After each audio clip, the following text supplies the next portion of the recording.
سرکار دو عالم نے فرمایا میزان کے پاس جب اعمال تولے جائیں گے، میزان کے پاس، یہ ایک جگہ کی بات سرکار نے فرمائی، میزان کے پاس میرا عثمان کھڑا ہوگا جہاں اعمال تولے جا رہے ہیں، ہر ایک کا حساب کتاب لیا جا رہا ہے، ترازو قائم ہے، فیصلے ہو رہے ہیں، کوئی جہنم میں جا رہا ہے، کسی کے حصے میں جنت آ رہی ہے، تو میزان کے پاس میرا عثمان کھڑا ہوگا، میرے تنہا عثمان کی بخشش سے، میزان کے پاس وہ بخشش کرنے سے، شفاعت کرنے سے پروردگار عالم 70,000 لوگوں کو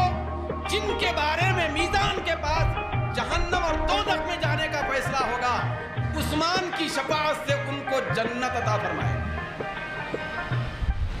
یہ حضرت عثمان غنی رضی اللہ تعالیٰ عنہ کی شفاعت کا عالم ہے۔ ایک حدیث میں سرکار نے یہاں تک فرمایا، میرا عثمان قیامت کے دن قبیلہ مضر، قبیلہ ربیعہ، دو بڑے بڑے قبائل تھے، ان قبیلوں کے برابر لوگوں کی تعداد میں شفاعت کرے گا میرا عثمان۔ یہ عثمان غنی رضی اللہ